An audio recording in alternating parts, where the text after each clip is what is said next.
Good morning everyone, কেমন আছো তোমরা সবাই? আশা করি তোমরা সবাই খুব ভালো আছো, আমরাও খুব ভালো আছি। ডেজ অন ক্যামেরার আরেকটা নতুন ব্লগে তোমাদের সবাইকে স্বাগত জানাই।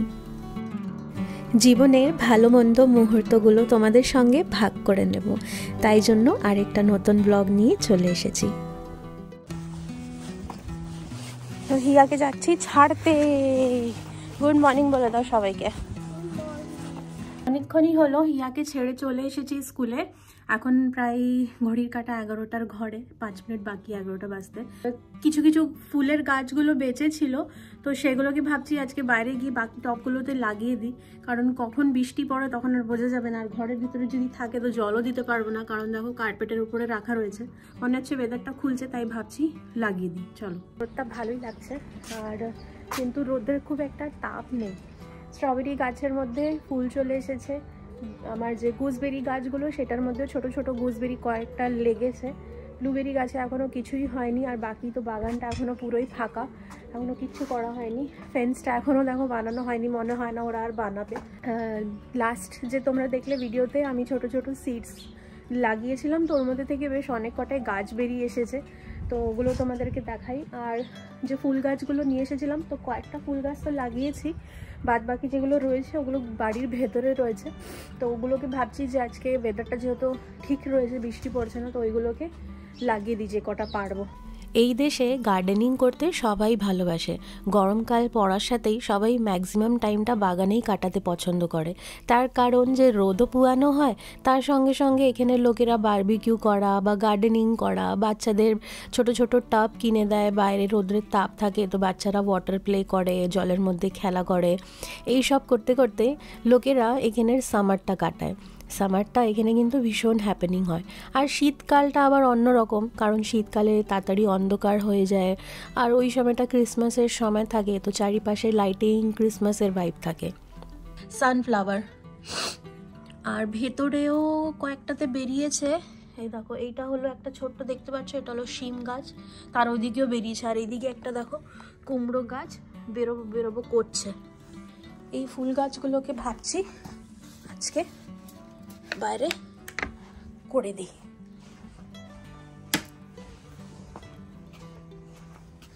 যে কটা পারবো সে কটা লাগিয়ে দেবো। রান্নাঘরে চলে এসেছি। আজ দুপুরবেলার মেনুতে হবে চিংড়ি মাছ রান্না। ফ্রিজ থেকে বার করে জলে ডুবিয়ে রেখেছিলাম যাতে বরফটা কেটে যায়। আজকে এটা দিয়ে একটা রেসিপি করব। আমার কুকিং চ্যানেল যেটা আছে তানুস 5 ফোড়ন, ওর মধ্যে দেবো, তোমরা দেখো।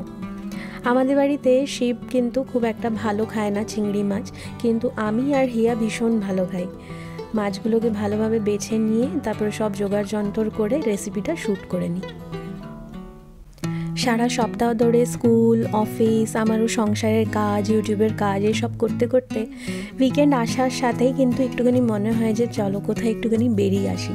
সকাল থেকে হিয়াও বলছিল, তাই বেরিয়ে পড়লাম।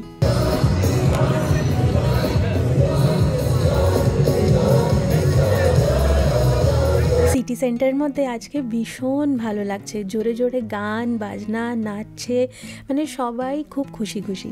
এরা আসলে জিসাস ক্রাইস্ট, বাইবেল এইসব নিয়ে একটা ক্যাম্পেনের মতন চালাচ্ছে। বাইবেলের সম্পর্কে সব জিনিসগুলো সবাইকে জানানো, জিসাসের ব্যাপারে বলা, এই সব জিনিসগুলো ভীষণ ভালো লাগছে। আজকে সিটি সেন্টারের ভাইবটা, চারিপাশে গান বাজনা, তাই জন্য কপিরাইট আসবে বলে আমি মিউট করে দিলাম।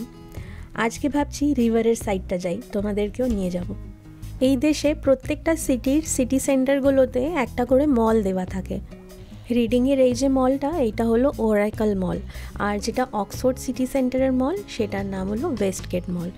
মলে ঢুকলেই হিয়া এই সবটাতে একবার আসবেই, ওর ভীষণ ভালো লাগে এইসব হেয়ার অ্যাক্সেসরিজগুলো দেখতে।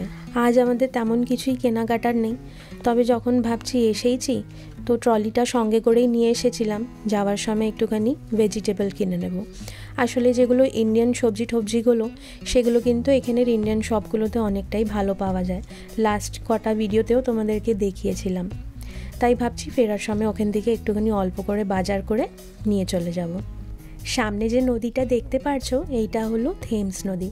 থেমস নদীর উপর দিয়ে একটা ব্রিজ বানানো রয়েছে, সেটাতেই আমি দাঁড়িয়ে রয়েছি। আজকের ওয়েদারটা ভীষণ স্যাঁতস্যাঁতা, ঠান্ডা ঠান্ডাও আছে, কিন্তু যেহেতু বৃষ্টির মতন তো জলীয় হাওয়াটা, তো ভিড় আছে কম কম, মানে উইকেন্ড বলে নর্মাল ভিড়ই আছে, বৃষ্টি না হলেই হলো বাস, আর একটুখানি ভালোভাবে ঘুরতে পারবো।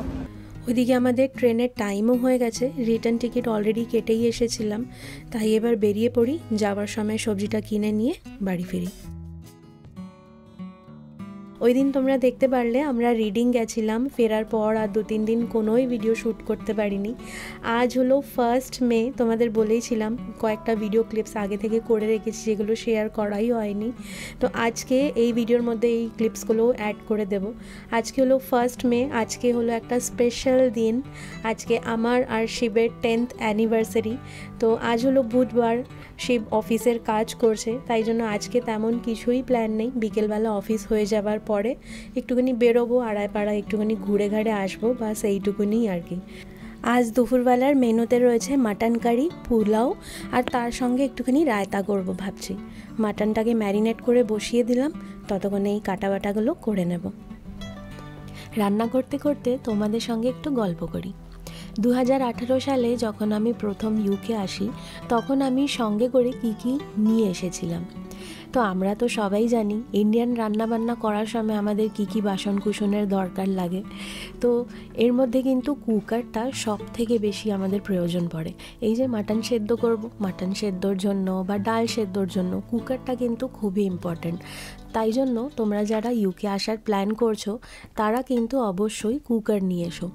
আমি ইন্ডিয়া থেকে আসার সময় ছোট কড়াই, তারপরে কিছু স্টিলের বাসন, তার সঙ্গে রুটি সেকার জন্য তাওয়া, তারপরে তোমার মিক্সি, অল্প কিছু ইন্ডিয়ান মশলা এইসব সাথে নিয়ে এসেছিলাম। এই দেশে বেশিরভাগ লোকেরা কিন্তু কাঁচের বাসনই ইউজ করে, স্টিলের বাসন তেমন ভালো এখানে পাওয়াও যায় না, মানে খুব একটা ভালো অপশান পাবেও না। তোমরা যদি কিছু শপস আছে লন্ডনের দিকে যেগুলোতে পাওয়া যায়, আমি আমার যেটা Hindi blog channel be happy with Shibtanu ওর মধ্যেও দিয়েছি, ওয়েম্বলি বলে একটা জায়গা, সেখানে কিন্তু ইন্ডিয়ান ইউটেন্সিলস পাওয়া যায়। তবে কি বলো তো, আমাদের দেশে যতটা ভ্যারাইটি আর যেই দামেতে পাবো সেরকম জিনিস কিন্তু এখানে পাওয়া যাবে না। বাসন কুসনের সাথে সাথে আমি এখানে আসার সময় কিন্তু ইন্ডিয়া থেকে মেডিসিনসও নিয়ে এসেছিলাম, তার কারণ এই দেশে কিন্তু চট করে প্রত্যেকটা জিনিসের জন্যই ডাক্তারখানা গেলেই মেডিসিন পাওয়া যায় না। এই জিনিসটা মাথায় রেখে আমি কিন্তু বেশ বেসিক যে মেডিসিনসগুলো সেইগুলো কিন্তু সবই ইন্ডিয়া থেকে নিয়ে এসেছিলাম। আর এখন যখন প্রতিবারই আমি ইন্ডিয়া যাই তখন কিন্তু আমি মেডিসিন নিয়েই আসি। আমাদের দেশে যেমনি আলাদা করে মেডিকেল স্টোর থাকে, এই দেশে কিন্তু আলাদা করে কোনো মেডিকেল স্টোর নেই। এই দেশে যেগুলো গ্রসারি স্টোর থাকে তার মধ্যেই একটা সেকশন আলাদা করে বানানো থাকে, যেখানে মোটামুটি সব রকমেরই ওষুধ পাওয়া যায়। আর যেগুলো প্রেসক্রিপশনওয়ালা ওষুধ, যেমনি ধরো ডাক্তার দেখিয়ে কোনো ডাক্তার প্রেসক্রাইব করেছে, সেই মেডিসিনগুলো কিন্তু আবার বুটস বা এমনি ধরনেরই যেগুলো সুপার ড্রাগ স্টোর সেখানে পেয়ে যাবে। এখানে মেডিসিন পাওয়া গেলেও আমরা কিন্তু প্রিফার করি ইন্ডিয়া থেকে প্রতিবারই যখন যাই তখন সেখান থেকে বেসিক মেডিসিনগুলো নিয়ে আসা। হলো আজকে আমাদের মেনু, এখানে করেছি হলো শসা, বিটরুট আর টমেটো দই দিয়ে একটা রায়তা। এখানে রয়েছে মাটন, তো ওর মধ্যে অনেকটাই তেল ছেড়েছে, আমি কিন্তু এত তেল দিইনি। এই দেখো মাটনের ঝোলটা, ঝোলা ঝোলা রসা রসার মতন করেছি। আর এখানে রয়েছে পোলাও।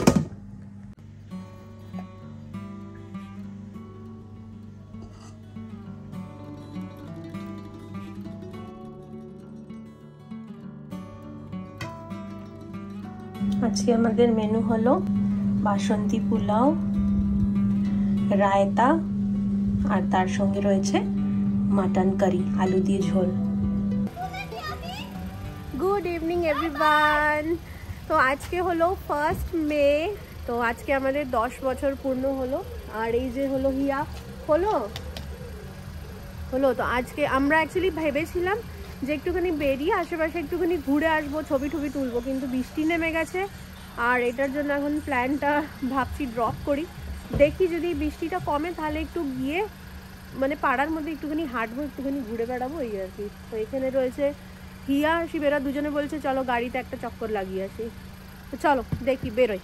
আজকে সেরকম কিছুই প্ল্যান করিনি, কারণ আজকে তো এখানে ছুটি থাকে না, ইন্ডিয়াতে তো ছুটি, কিন্তু এখানে তো অফিস স্কুল সবই ছিল। হিয়া কিছুক্ষণ আগেই বাড়ি আসলো 3:30, তারপরে ওই খাওয়া দাওয়া করলাম, শিবের অফিস শেষ হলো 5:30টায়। তারপরে আমরা উঠে একটুখানি রেডি সাজুগুজু হয়ে এখন বেরিয়েছি, কিন্তু ভাবলাম ছবি তুলবো, একটু ঘুরবো, কিন্তু মনে হচ্ছে না হবে, কারণ পুরো কালো আকাশেতে মেঘ, দেখো একদম আকাশটা পুরো কালো চারদিকে রয়েছে। উইকেন্ডের প্ল্যান আছে, উইকেন্ডেতে হয়তো আমরা যাব কোথাও, অ্যাকচুয়ালি আমাদের বন্ধুদের বাড়িতেই যাওয়ার আছে, ওরা ইনভাইট করেছে, তো ওই একসঙ্গে ওখানেই আমরা সেলিব্রেট করে নেবো, এটাই হলো প্ল্যান। হিয়া বলছে সামনে বসবে। বেটু গাড়িটা এটা বন্ধ আছে ঠিক করে, দরজা জানলা চড়াও।